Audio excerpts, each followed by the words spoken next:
Alright, I saw this 2 weeks ago after Mockingjay Part 2, and I'm a little surprised that it's gotten such pretty negative reviews.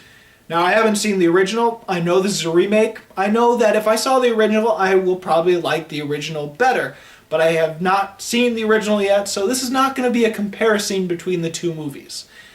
But I did really enjoy this, having looked at it on its own merits.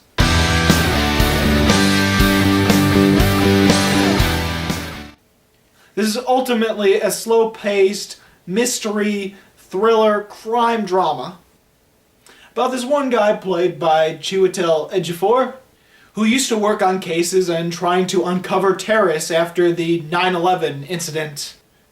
For 13 years he's been looking through all the criminal databases, looking at every single face, trying to find this one person that he suspects killed his partner's daughter 13 years ago.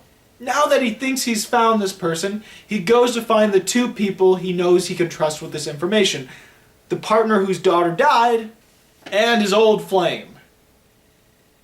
And so now you have a movie that jumps back and forth between the past, which was 13 years ago when the case happened, when the daughter dies, and as they're trying to find the person who did it, which you know ultimately he'll get away with, while also jumping back and forth from that to the present, where they're trying to find the killer once and for all. Now, I have to admit, I really loved this movie to the point where it is easily close, if not in, my top 10 of the year currently. Now again, maybe if I saw the original, loved it, then saw this one, maybe I wouldn't have liked it as much as I do right now. But that's not what happened, so I've just seen this. I can't compare the two movies. I gotta see it for what it is, and I really enjoyed it.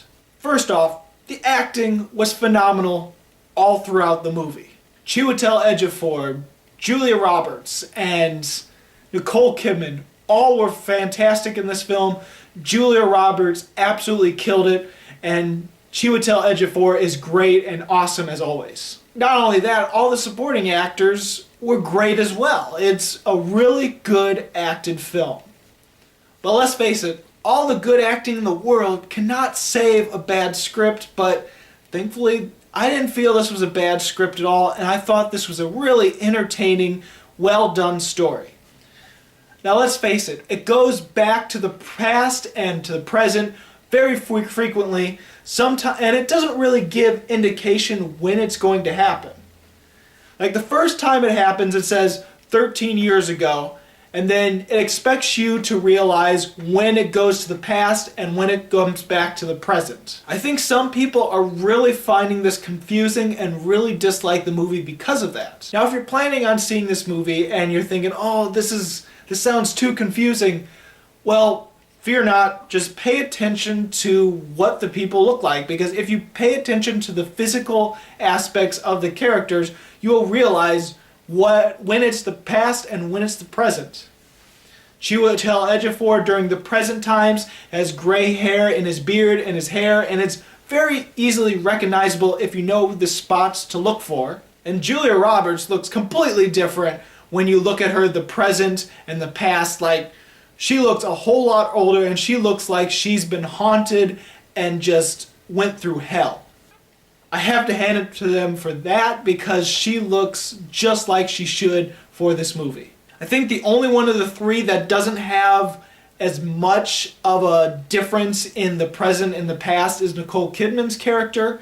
But then there's also two side characters that are completely different. One has hair in the past but doesn't in the present, and then the other one has a limp in the present versus the past. So just look at those little signs and you know when it's the past and present. Also, if you think about it, when it's a movie that keeps continually going to the past and present, and in the past they're trying to find the killer, but since they still are trying to find him in the present, you know that somehow the prisoner's going to get away, it usually would lose tension for those types of movies. But I found the film still intense and still really interesting and engaging throughout the movie, despite knowing that the villain is going to get away, and now in this present they're still trying to find him. Now, this is a completely serious film. It can get heavy at times, it can get depressing and dark, and the lighting really helps that too because it has a bit of a noir feel to it. It's not technically noir, but it has a really dark atmosphere. And for some people, this probably could get too heavy, too bogged down, too depressing, and you don't really care about it and you get bored. But for me, it didn't cross that line. It stayed heavy without being too melodramatic. It stayed heavy without being too depressing and too boring. And there's a lot of little lighthearted moments throughout where people are bantering and joking with each other and busting each other's balls sometimes. There are a few little lighthearted moments throughout, so it never really got so super depressing. I do have to admit that the scene where Julia Roberts finds her daughter dead is really sad, it's really emotional, and it's really well done. Now, without spoiling too much of the film, it does have a certain trend that a lot of movies have been doing this year. Movies like Black Mass, like Sicario, a few others where they sort of protect the evil people because they're trying to take down eviler people.